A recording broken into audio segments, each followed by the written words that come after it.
Hello नमस्कार दोस्तों, स्वागत है आप सभी का देव कोचिंग क्लासेस में। इस वीडियो में हम कोऑर्डिनेट ज्योमेट्री स्टार्ट करने जा रहे हैं। तो कोऑर्डिनेट ज्योमेट्री का आपको फुल सिलेबस यहाँ पे प्रोवाइड किया जाएगा। तो उसका फर्स्ट लेक्चर हम अपलोड कर रहे हैं इस वीडियो में। तो इस लेक्चर में हम बेसिक देखने वाले हैं कोऑर्डिनेट ज्योमेट्री का। तो ये हमारा फर्स्ट लेक्चर होगा। तो चलिए वीडियो स्टार्ट करते हैं। और अगर आपको कोऑर्डिनेट ज्योमेट्री जो ये सिलेबस चैप्टर है, इसमें टोटल ऑल वीडियोस चाहिए आपको, तो आप हमें कमेंट करके बताइएगा, क्योंकि रेगुलर आपको वीडियो प्रोवाइड किया जाएगा। सो चलिए वीडियो स्टार्ट करते हैं। और हम सबसे पहले देखने वाले हैं कि कोऑर्डिनेट ज्योमेट्री होता क्या है। क्योंकि हम कोऑर्डिनेट ज्योमेट्री तो पढ़ते हैं, लेकिन उसके बारे में स्टडी वो क्यों हमने बनाया गया या उसका इन्वेंशन किसने किया, उसके बारे में सबसे पहले जान लेते हैं।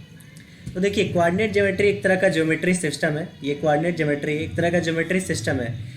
ये सिस्टम इसलिए बनाया गया, जैसे कि कोई पॉइंट है, मान लेते हैं यहाँ पे कोई रैंडम पॉइंट है। अब इसको हम यहाँ से देख रहे हैं, इस पोजीशन से हम इसको देख रहे हैं।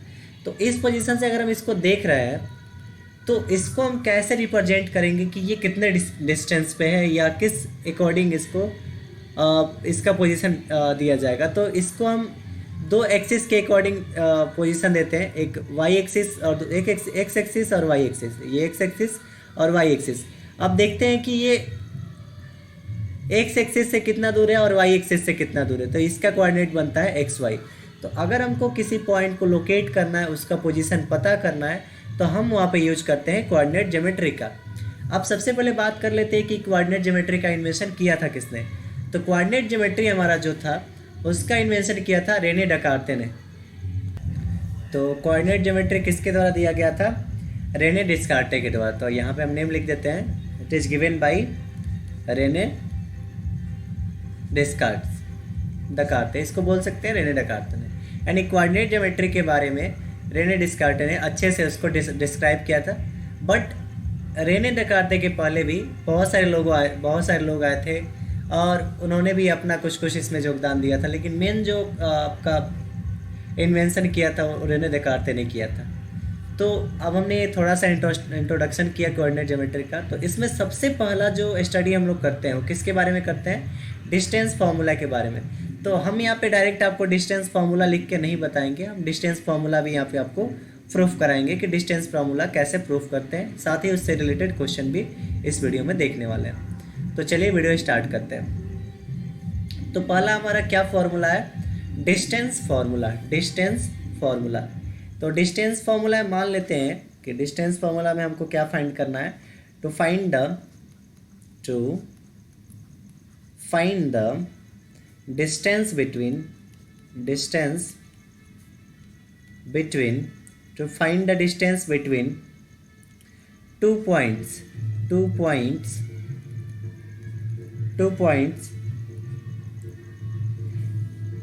x1 y1 and x2 y2।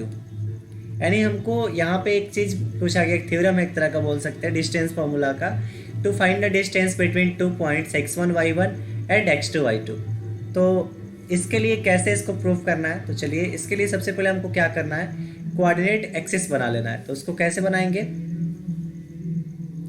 एक हम बनाएंगे एक्स एक्सिस और दूसरा एक्स एक्सिस और दूसरा वाई एक्सिस। तो हम यहाँ पे इसको बना लेते हैं। ये हमारा हो गया एक्स एक्सिस, इधर में एक्स डैश दिखाते हैं, ये वाई एक्सिस, और ये हमारा वाई डैश हो गया। अब देखिए, मान लेते हैं कि ये जो हमारा पहला पॉइंट है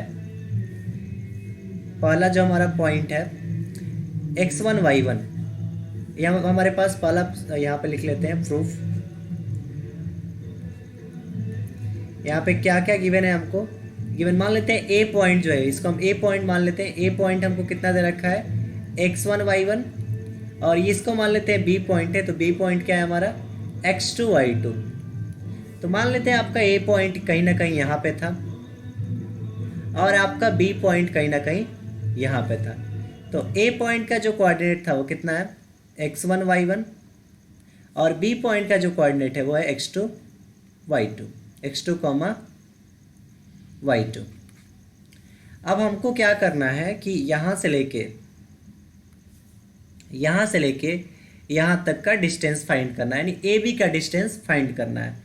तो उसको कैसे करेंगे? तो इसके लिए आपको क्या कर लेना है, सबसे पहले यहाँ पे इसको पैरेलल लाइन ड्रॉ करना है जहाँ पे ये पॉइंट मिल रहा है, और ये जो पॉइंट है ए वाला, इसको थोड़ा सा ऐसे बढ़ाना है आपको आगे की तरफ। अब यहाँ पे मिल गया, यहाँ पे कोई नाम दे देते हैं, कैसे मान लेते हैं, यहाँ पे सी पॉइंट है। अब थोड़ा सा आपको यहाँ पे इसको थोड़ा सा नीचे लिख लेते हैं, x1 y1 और x2 y2 को। x1 y1 ए पॉइंट जो है हमारा, ये ए पॉइंट है x1 y1 का, ठीक है, x1 y1 का ये पॉइंट हो गया। अब देखिए ये ए पॉइंट है, ये सी पॉइंट है, ये बी पॉइंट है। तो सबसे पहले बात करते हैं कि हमको क्या क्या निकालना पड़ेगा। हमें इसमें ए बी निकालना है, तो यहाँ तक का जो पॉइंट है, यहाँ तक का डिस्टेंस होगा वो क्या होगा, x1 होगा, क्योंकि ये देखिए ये ए पॉइंट है तो x1 y1, तो x1 ये डिस्टेंस होगा। फिर इस पॉइंट की बात करते हैं, इस पॉइंट की यहाँ तक की, तो यहाँ से लेके यहाँ तक का डिस्टेंस क्या होगा, x2 होगा। जब ये x2 है और ये x1 है, तो इस बीच वाले पार्ट को निकालने के लिए इस टोटल में से छोटा वाला माइनस करना पड़ेगा। तो बीच वाला क्या हो जाएगा, x2 minus x1, x2 minus x1, तो ये क्या हो जाएगा आपका x2 माइनस x1। पॉइंट के अकॉर्डिंग अगर आप देखेंगे तो आसानी से आपको समझ में आ जाएगा। जैसे देखिए ये x1 है ये पॉइंट, तो x से कितने डिस्टेंस पे है, ओरिजिन से कितने डिस्टेंस पे है, x1, तो x1 रख दिए। ये b पॉइंट कितना डिस्टेंस पे, यहाँ से b वहीं सेम पॉइंट है, तो b कितना डिस्टेंस पे, x2, तो ओरिजिन से x2 डिस्टेंस पे, तो हमने x2 लिखा।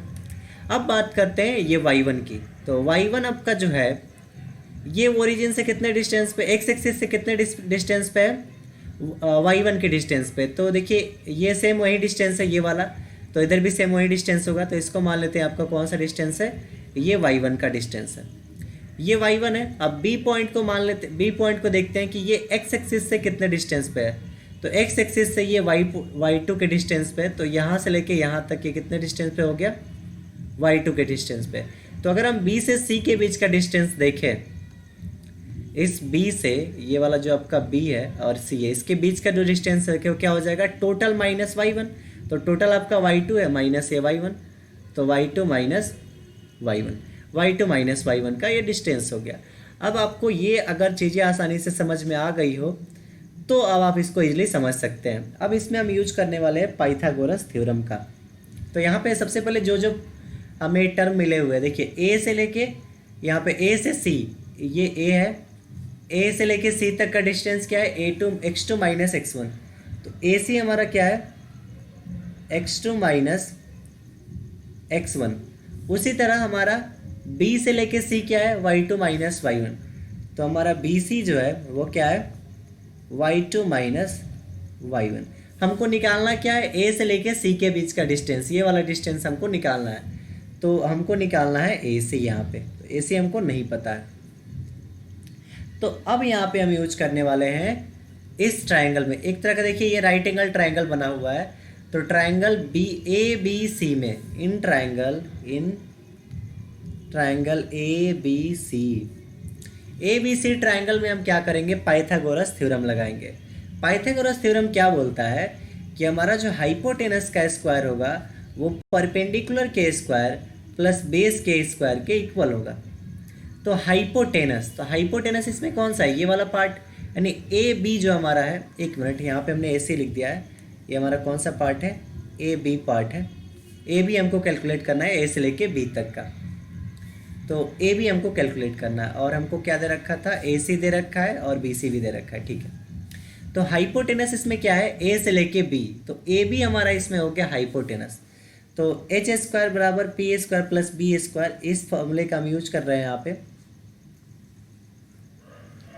तो हाइपोटेनस इसमें क्या हो गया आपका, हाइपोटेनस हो गया ए बी, तो हाइपोटेनस की जगह पे एच की जगह पे क्या रखेंगे, ए बी का square equal to P square, P हमारा क्या होता है, परपेंडिकुलर, तो इसमें कितना परपेंडिकुलर है, y2 minus y1 minus y1, तो ये परपेंडिकुलर कौन सा है आपका, BC वाला पार्ट ही है, तो इसको पहले BC लिख देते हैं, BC का स्क्वायर प्लस बेस का स्क्वायर, तो बेस इसमें क्या है, A से लेके C का बेस है, तो AC ए सी का स्क्वायर। अब A B square equal to B C का स्क्वायर, तो बी सी का वैल्यू क्या है, y to minus Y one, तो वाई टू माइनस वाई वन का square plus A C square, तो ए सी हमारे पास क्या है, ए सी हमारे पास x two minus x one है, x two minus x one का स्क्वायर। अगर हम यहाँ से ए बी निकालना चाहें, अच्छा थोड़ा सा इसको हम ऐसे भी लिख सकते हैं, y to minus Y one का square plus x two minus x one का स्क्वायर है, तो इसको हम ऐसे भी लिख सकते हैं, x two minus x one का whole square plus y to minus Y one का होल स्क्वायर। हमने क्या किया, इसको बाद और कॉलम में लिख लिया क्योंकि दोनों प्लस में, तो ऐसा लिख सकते हैं। तो अब अगर हमको केवल यहाँ पे ए बी चाहिए, केवल हमको क्या चाहिए, ए बी, तो हमको यहाँ से स्क्वायर हटाना पड़ेगा। तो जब हम ये स्क्वायर हटाएंगे तो इधर क्या आ जाएगा, रूट आ जाएगा। तो ए बी इक्वल टू यहाँ पे रूट आ जाएगा, रूट में क्या आ जाएगा, x two minus x one का whole square plus y to minus Y one का होल स्क्वायर। तो ये आपका फॉर्मूला रहा, डिस्टेंस फॉर्मूला। हमको ये भी डिस्टेंस फाइंड करना था और ये भी क्या, ये आपका फॉर्मूला बन गया। और इसी फॉर्मूले का यूज करके हम क्या करते हैं, डिस्टेंस फाइंड करते हैं। आपने पढ़ा भी होगा 10th स्टैंडर्ड में कि ये डिस्टेंस फार्मूला ऐसे होता है। बाय द वे अगर आप 10th क्लास में, तो भी आप इस वीडियो को समझ सकते हैं। तो ये आपका रहा डिस्टेंस फार्मूला। अब हम चलते हैं, कुछ क्वेश्चन करते हैं डिस्टेंस फार्मूले के। इसमें 2-3 टाइप के क्वेश्चन आते हैं। एक तो आपका डिस्टेंस फाइंड करने को पूछ सकता है, और दूसरा डिस्टेंस दिया रहेगा, उसमें ए बी का वैल्यू हो सकता है, आपसे पूछ सकता है। तो चलिए उसको, उस तरह के क्वेश्चन को देखते हैं। तो देखिए हमने एक बहुत ही सिंपल क्वेश्चन यहाँ पे सिलेक्ट किया है। तो यहाँ पे क्या फाइंड करना है, the find the distance between 2, -3 and -6, 3। तो चलिए इस क्वेश्चन को कर लेते हैं जल्दी। बहुत ही इजी क्वेश्चन है ये, आपके ऑब्जेक्टिव में भी पूछ सकता है और हो सकता है सब्जेक्टिव में पूछ दे। तो सबसे पहले जब भी कोई क्वेश्चन आप बनाए तो उसमें लिख ले गिवन डाटा। गिवन डाटा में हमारे पास क्या है, ये पहला 2, -3, यानी ए, मान लेते हैं हम इसको ए पॉइंट हमको कितना दे रखा है, 2, -3, और इसको मान लेते हैं बी पॉइंट, तो बी पॉइंट हमको कितना दे रखा है, -6, 3। जब आप डिस्टेंस निकाले तो यहाँ पे सबसे पहले आप x1, x2, y1, y2 का वैल्यू ऐसे करके लिख ले, ताकि उसमें आपको दिक्कत नहीं हो। अब देखिए इसमें आप पहला जो ये है, ये आपका x1, y1 है, ये क्या है, x2, y2 है। तो अब x1 की जगह पे क्या लिखेंगे, x1 आपका क्या है 2, तो x1 की जगह पे 2, y1 की जगह पे क्या है -3, तो -3।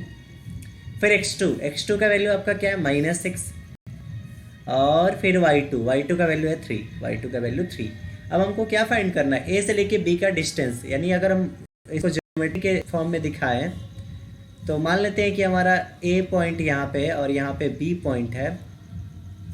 तो ए से लेके बी का हमको डिस्टेंस फाइंड करना है, इसके बीच का जो डिस्टेंस होगा वही हमको निकालना है। तो अभी हमने इसका फॉर्मूला बताया था, डिस्टेंस फॉर्मूला, अब इसका यूज करेंगे। तो using distance formula, using distance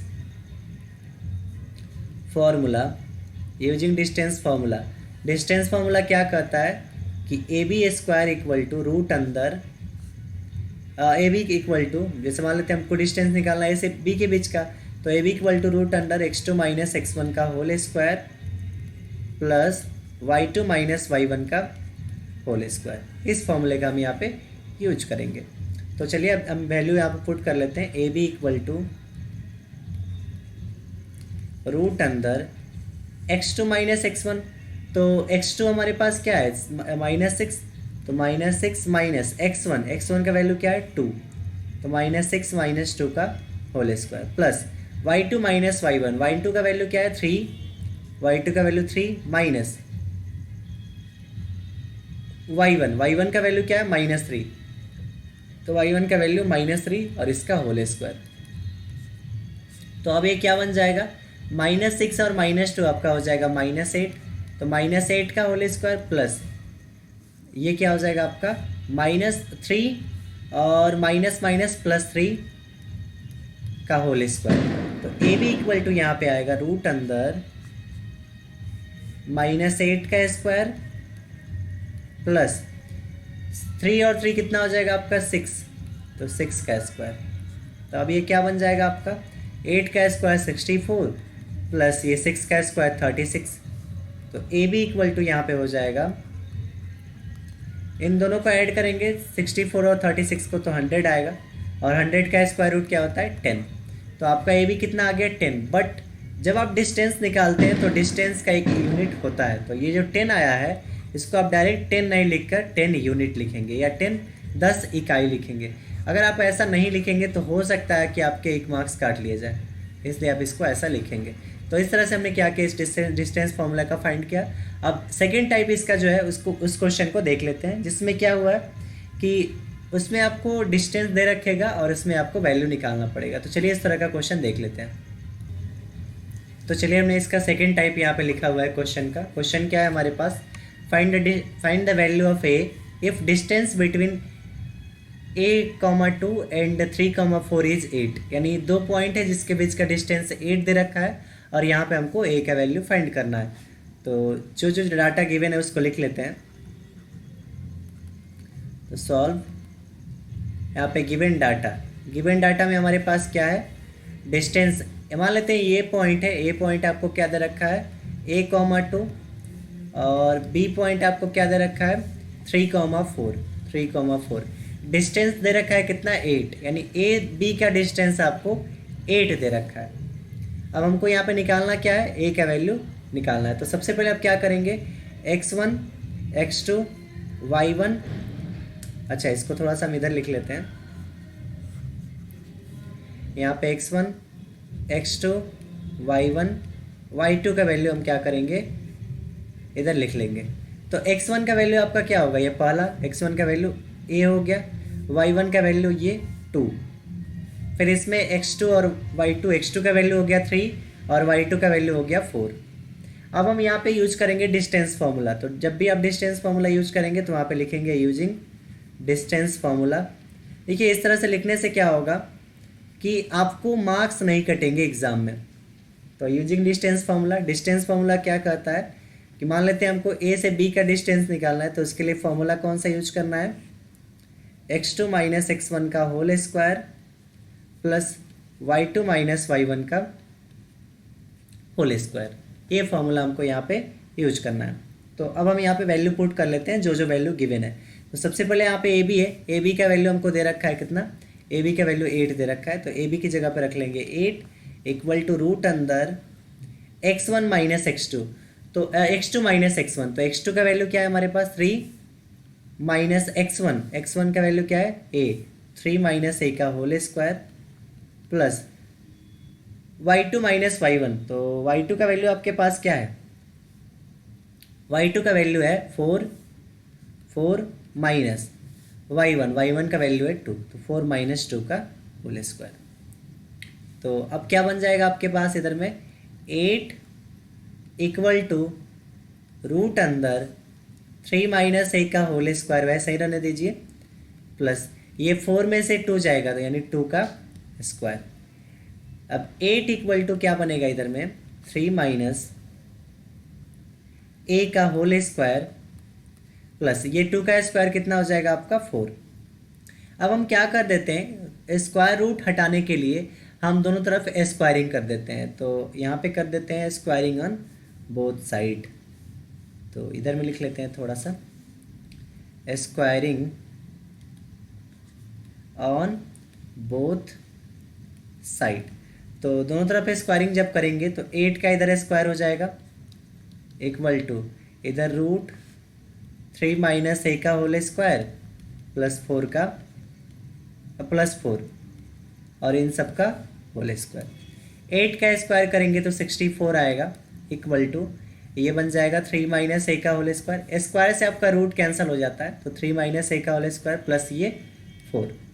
इस 4 को अगर हम इधर ट्रांसफर करें तो 60 ये 4 आएगा तो -4 इक्वल टू 3 माइनस a का होल स्क्वायर।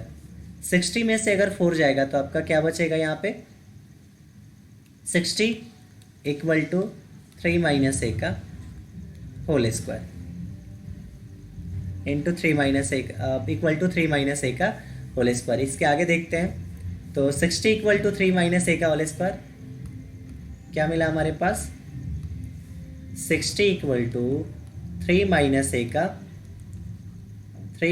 ए का होल स्क्वायर। अब अगर आप देखें तो थोड़ा सा आपको यहाँ पे दिमाग लगाना पड़ेगा। दो तरीके हैं, एक तो आप इसको क्या कर सकते हैं, होल स्क्वायर तोड़ के फिर उसको क्वाड्रेटिक फॉर्म में ले जाएंगे और उसको आप सॉल्व करेंगे फैक्टराइजेशन मेथड या क्वाड्रेटिक मेथड से। लेकिन यहाँ पे इधर में स्क्वायर है, तो अगर हम इधर में भी स्क्वायर बना दें तो स्क्वायर स्क्वायर कैंसिल हो जाएगा। तो इस 60 जो है वो किसका स्क्वायर है। तो अगर हम 60 को ब्रेक करें तो 2 से 30 बार में, फिर 2 से 15 बार में, क्या आया 2 2 15, यानी इसका अगर हम स्क्वायर रूट निकालें तो कितना हो जाएगा ये। मान लेते हैं कि हमको ये क्या करना है, 60 को क्या लिख सकते हैं हम, रूट 60 का स्क्वायर लिख सकते हैं ना।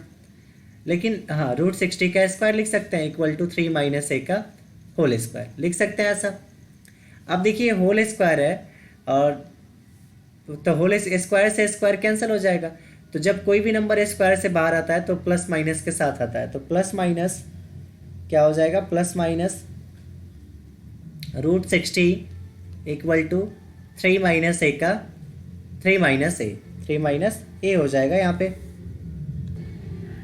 अब यहाँ से अगर हम ए का वैल्यू निकालें तो इक्वल टू क्या हो जाएगा हमारा, ए हमारा इधर आ जाएगा 3 plus minus root 60, 3 plus minus root 60। अब रूट 60 का स्क्वायर रूट निकाल रहे हैं हम यहाँ पे, तो 60 ये रूट में ले लेते हैं इसको, 2 2 जा 4 और 4 से 15 में 2 2 4, 15 चौके 60, 2 2 का वर्गमूल निकलेगा तो 2 हो जाएगा और रूट में क्या बच जाएगा आपके पास, ये 15 रूट में बच जाएगा 15।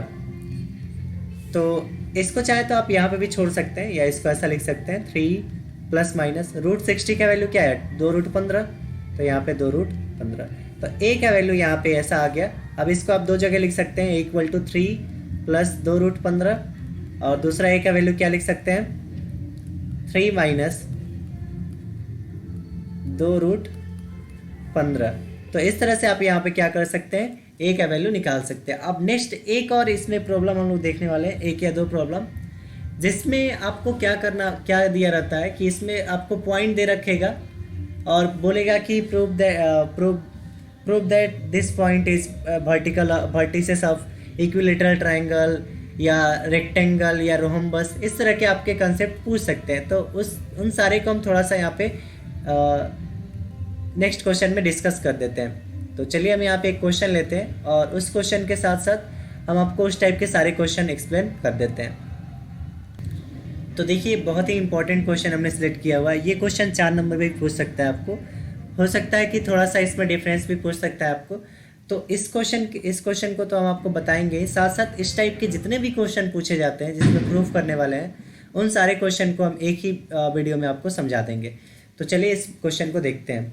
तो क्या क्वेश्चन है हमारे पास, prove that the points 2, 2, -2, and -2 root 3, 2 root 3 are the vertices of an equilateral triangle। तो यहाँ पे आपको ध्यान देना है कि क्या चीज़ हमसे पूछा गया है, क्या प्रूफ करना है। तो देखिए पूछ रहा है कि क्या ये जो तीनों पॉइंट आपको दे रखे, मतलब आपको सिद्ध करना है यहाँ पे कि जो तीनों पॉइंट आपको दे रखे हैं वो एक इक्विलेटरल ट्रायंगल के वर्टिसेस है। अब इसका कहने का मतलब ये हुआ कि इक्विलेटरल ट्रायंगल जिसकी सभी भुजाएं आपस में बराबर होती है, तो क्या ये तीनों पॉइंट जो है वो उस इक्विलेटरल ट्रायंगल को सेटिस्फाई करते हैं। अब इक्विलेटरल ट्रायंगल है यानी तीनों भुजा क्या होना चाहिए, बराबर होना चाहिए। यानी तीनों का अगर हम डिस्टेंस निकालें तीनों का, तो वहाँ पे डिस्टेंस क्या आना चाहिए, इक्वल आना चाहिए। तो सबसे पहले हम क्या करेंगे, एक इक्विलेटरल ट्रायंगल यहाँ पे ड्रॉ कर लेंगे। अगर हमारे तीनों जो साइड है, तीनों साइड कैलकुलेट करने पे इक्वल आ गए तो हमारा ये क्या हो जाएगा, इक्विलेटरल ट्रायंगल बन जाएगा। मान लेते हैं हमारा ABC एक इक्विलेटरल ट्रायंगल है। तो ए का जो पॉइंट है, मान लेते हैं पहला पॉइंट क्या है 2, 2, तो ए का पॉइंट हो गया 2, 2, ए का पॉइंट आपका कितना हो गया 2, 2, फिर बी जो है बी का पॉइंट -2, 2, तो -2, 2, फिर सी का पॉइंट -2 रूट 3, 2 रूट 3। अब हमको यहाँ पे क्या करना है, तीनों का डिस्टेंस निकालना है। अगर इक्विलेटरल ट्रायंगल है तो ये तीनों क्या होगा, आपस में बराबर होगा।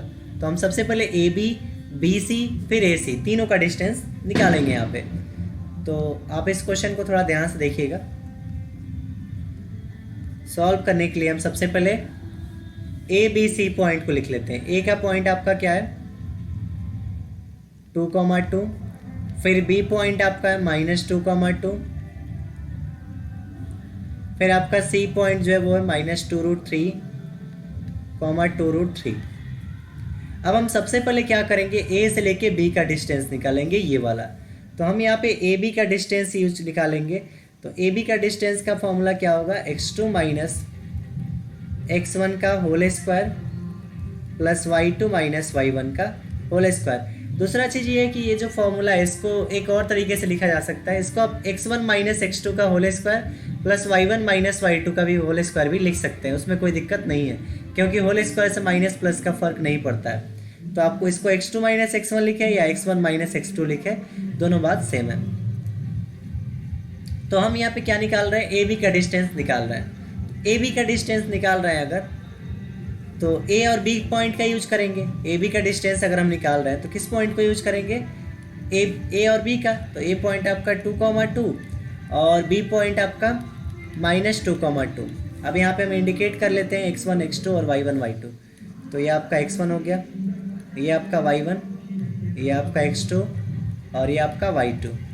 अब हम यहाँ पे सारे वैल्यू को रखते हैं। तो ए बी जो आपका आएगा डिस्टेंस वो क्या बन जाएगा, रूट अंदर x2 - x1। तो x2 आपका क्या है -2।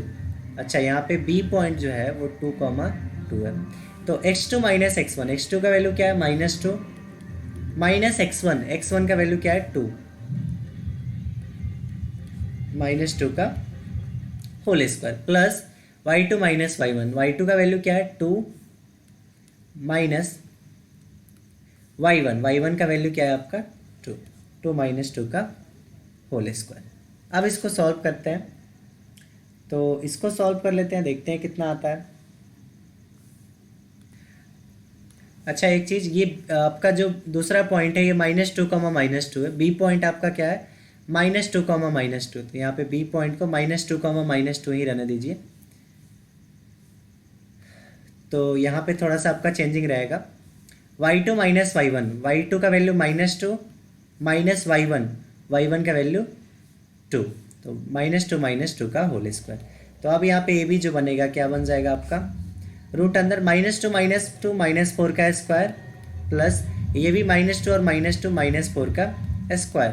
तो ये रूट अंदर क्या आ जाएगा, -4 का स्क्वायर 16 प्लस ये -4 का स्क्वायर 16। तो ए बी का जो वैल्यू होगा वो 16 और 16 कितना हो जाएगा आपका 32। तो 32 यूनिट आपका क्या आएगा, ए बी का डिस्टेंस आया। तो अब अगर अभी ए बी का डिस्टेंस 32 आया तो आपके सारे ये जो है सारे डिस्टेंस भी 32 आना चाहिए। तो अब हमने ए बी निकाला, फिर हम कौन सा निकालेंगे, ये बी सी निकालेंगे और फिर ये ए सी निकालेंगे। तो अभी हम बी सी निकालेंगे, तो चलिए बी सी निकालते हैं। तो हम बी सी का डिस्टेंस निकालेंगे। तो बी पॉइंट आपका क्या है, बी पॉइंट देख लेते हैं। बी पॉइंट आपका है -2, -2 सी का डिस्टेंस, सी का पॉइंट क्या है, सी का पॉइंट है आपका -2√3, -2√3, -2√3, -2√3। अब हम यहाँ पे बी सी निकालेंगे। तो सेम वही फॉर्मूला यूज करेंगे, इसको यहाँ पे लिख लेते हैं x2 - x1 का whole square plus y2 - y1 का होल स्क्वायर। ये हमारा हो गया y1, ये हमारा हो गया x1, ये हमारा हो गया y1, ये हमारा x2 और ये हमारा y2। सारे वैल्यू को रख लेते हैं इसमें। बी सी इक्वल टू क्या हो जाएगा, रूट अंदर x2 - x1। तो x2 आपका क्या है -2√3, x1 क्या है आपका -2 माइनस, अच्छा देखिए -2√3 आपका क्या है x2 है, माइनस x1 का वैल्यू क्या है -2, तो माइनस माइनस ये +2 का whole square plus y2 - y1। y2 का वैल्यू आपका क्या है, y2 का वैल्यू है 2√3 माइनस y1 का वैल्यू -2 है, तो माइनस माइनस +2 का होल स्क्वायर। अब आप देख सकते हैं इसको क्या करना पड़ेगा, एक रूट में एक बिना रूट का है, तो दोनों को होल स्क्वायर तोड़ना पड़ेगा। तो ये क्या बन जाएगा आपका, ये -2√3 + 2 का स्क्वायर, तो ये बन जाएगा -2√3 का स्क्वायर, a + b के होल स्क्वायर पे तोड़ देते हैं, +2 का स्क्वायर +2 इंटू -2√3 इंटू 2, ये फर्स्ट वाला हो गया। सेकेंड को भी तोड़ देते हैं, तो 2√3 + 2, तो ये 2√3a² + b², b की जगह पे क्या है 2 + b² + 2ab, तो 2ab 2ab, तो 2a का वैल्यू 2√3 और b का वैल्यू 2। अब आप थोड़ा सा यहाँ पे देख सकते हैं, ये जो वैल्यू है यहाँ पे थोड़ा सा देखिएगा, ये -2√3 है, तो अगर हम इस माइनस को प्लस बना के यहाँ पे माइनस लिख दे तो कोई दिक्कत नहीं है।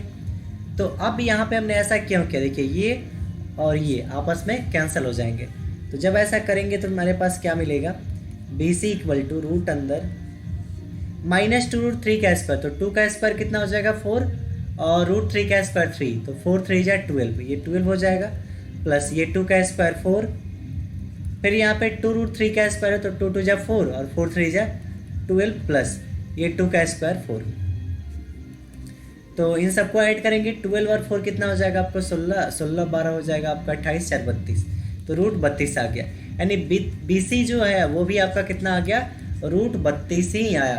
अब हम क्या निकालेंगे, AC निकालेंगे। अभी हमने क्या निकाला, AB हमने निकाल लिया, BC हमने निकाल लिया, अब हम ये वाला AC निकालेंगे। तो AC के लिए A का पॉइंट 2,2 और C का पॉइंट ये वाला, तो चलिए इसका यूज कर लेते हैं। तो अब हम यहाँ पे AC निकालेंगे, तो AC A पॉइंट आपका क्या है 2,2 और C का पॉइंट आपका क्या है, C पॉइंट तो दिया ही है -2√3, 2√3, तो AC निकालेंगे सेम फॉर्मूला यूज करके, x2 - x1, तो ये आपका क्या हो गया x1, ये आपका y1, ये आपका x2 और ये आपका y2। तो x2 - x1, x2 का वैल्यू क्या है -2√3 माइनस x1 का वैल्यू 2 -2 का square, plus y1 minus y2 minus y2 का वैल्यू 2√3 माइनस 2√3 माइनस y1 का वैल्यू 2। जब आप इसको सॉल्व करेंगे, देखिए सेम ऐसा ही आया है, ये जो BC का वैल्यू हमने निकाला है, तो इसका भी वैल्यू √32 ही आएगा, √32 यूनिट ही आएगा। तो अब आप यहाँ पे जनरली देख सकते हैं BC भी √30 आया, AC भी √30 आया और AB भी √30 था, तो AB = BC = AC। जब ये तीनों भुजाएं आपस में बराबर हो जाएगा तो इसका मतलब क्या है, so this is a vertices of so these points are the vertices of equilateral triangle यानी अगर हम ये क्या हो गया आपका वर्टिसेस हो गया इक्विलेटरल ट्रायंगल का। तो इस तरह से आप इसको प्रूफ कर सकते हैं। अब थोड़ा सा एक कंसेप्ट आपको बता देते हैं कि इस टाइप के क्वेश्चन क्या पूछ सकता है। देखिए पहला तो आपका ये ट्रायंगल पूछ सकता है इक्विलेटरल ट्रायंगल का, इक्विलेटरल ट्रायंगल का। दूसरा आपसे पूछ सकता है, दूसरा आपसे क्या पूछ सकता है, आइसोसेलेस ट्रायंगल, आइसोस्केलेस ट्रायंगल। तो देखिए इक्विलेटरल अगर आएगा तो इसमें तीनों साइड आपका इक्वल होगा, AB = BC = AC, तीनों साइड इक्वल होगा। अगर आइसोसेलेस होगा तो उसमें कोई भी दो साइड इक्वल होगा, मान लेते हैं AB इक्वल होगा BC के लेकिन नॉट इक्वल होगा आपका AC के। लेकिन ऐसा नहीं है कि अगर ये तीनों इक्वल हो गया तो वो आइसोस्केलेस नहीं हो सकता है। अगर तीनों इक्वल हो गया तब भी आपका आइसोस्केलेस होगा। तो यहाँ पे आप स्पेशल केस इसका लिख सकते हैं, AB = BC = AC, ये भी रहे तब भी वो क्या रहेगा, आइसोसेलेस ट्रायंगल हो सकता है। अगर आइसोसेलेस ट्रायंगल की बात करें तो इक्विलेटरल में केवल यही तीनों बराबर होना ही चाहिए, बट आपका आइसोसेलेस में कोई भी दो बराबर होना चाहिए, कम से कम दो बराबर होना चाहिए। अगर तीनों बराबर हो गया फिर भी आइसोसेलेस होगा। तीसरा आपसे पूछ सकता है क्या, तीसरा आपसे पूछ सकता है स्क्वायर का। तो देखिए अगर आपको स्क्वायर पूछे तो मान लेते हैं आपका ए बी सी डी एक स्क्वायर है, ए बी सी डी। तो स्क्वायर का आपने पढ़ा होगा कि चारों साइड क्या होता है, इक्वल होता है। तो ए बी इक्वल होना चाहिए, ए बी इक्वल होना चाहिए बी सी के, इक्वल होना चाहिए सी डी के, इक्वल होना चाहिए डी ए के, यानी ये चारों साइड इक्वल होना चाहिए, चारों का डिस्टेंस इक्वल होना चाहिए। लेकिन स्क्वायर में साइड इक्वल होने के साथ साथ एक और कंडीशन क्या होता है कि इसमें जो डायगोनल होते हैं वो भी बराबर होते हैं, यानी दोनों डायगोनल भी बराबर होना चाहिए। यानी ए सी जो है वो आपका डी बी के बराबर होना चाहिए। अगर ये दोनों केस अगर आपका एक्सेप्ट करेगा तभी वो जाके स्क्वायर होगा, और स्क्वायर के लिए आपको ये 6 चीज़ें निकालनी पड़ेगी। चौथा आपसे क्या पूछ सकता है, रेक्टेंगल का। तो रेक्टेंगल में ज़्यादातर कुछ नहीं है, अगर स्क्वायर का ये सारा प्रॉपर्टी रेक्टेंगल में आ जाए फिर भी अब वो रेक्टेंगल हो सकता है। या रेक्टेंगल में आपका क्या चाहिए कि मान लेते हैं आपके पास ए बी सी डी एक रेक्टेंगल है, तो आपका सामने वाला साइड जो है वो इक्वल होना चाहिए। तो ए बी इक्वल होना चाहिए डी सी के, और ए डी इक्वल होना चाहिए बी सी के। साथ ही साथ में ये जो दोनों डायगोनल है वो भी इक्वल होना चाहिए। अगर डायगोनल इक्वल नहीं हुआ तो फिर ये आपका आइसोसेलेस ट्रायंगल नहीं, रेक्टेंगल नहीं होगा। यानी ए सी किसके इक्वल होना चाहिए, डी बी के। यहाँ पे ए सी जो है वो इस डी बी के इक्वल होना चाहिए। तो ये रहा आपका रेक्टेंगल का केस। पांचवा आपका रोहम्बस पूछ सकता है, रोहम्बस। तो देखिए रोहम्बस में ज़्यादातर कुछ नहीं है, रोहम्बस में आपको बस चारों साइडें आपको बराबर दिखानी है।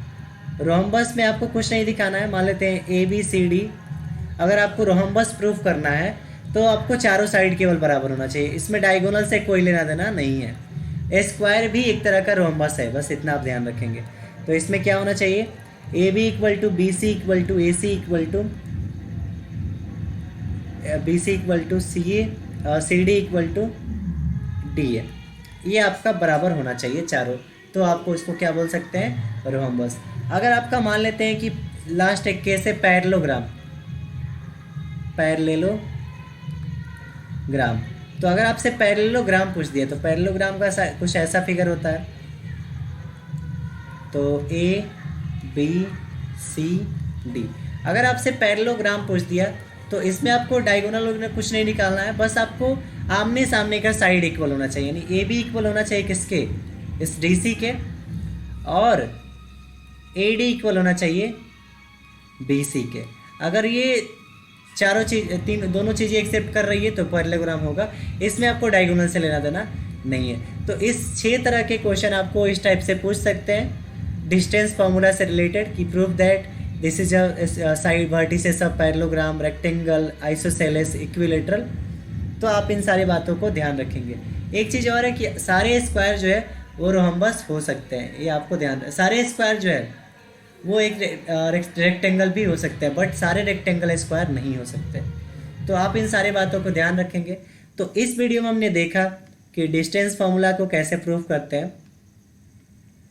डिस्टेंस फार्मूला प्रूफ करने के साथ साथ हमने उस टाइप के डिस्टेंस फार्मूला से रिलेटेड क्वेश्चन भी डिस्कस किए कि किस तरह के क्वेश्चन पूछे जा सकते हैं। सो आशा करते हैं आपको ये आज का लेक्चर पसंद आया होगा, और अगर आपको ये कोऑर्डिनेट ज्योमेट्री का पहला सेशन समझ में आया हो, अच्छा लगा हो, तो आप हमें कमेंट करके बताइएगा, ताकि हम कोऑर्डिनेट ज्योमेट्री से रिलेटेड सारे पार्ट को हम यहाँ पे आप वीडियो प्रोवाइड कर सकें।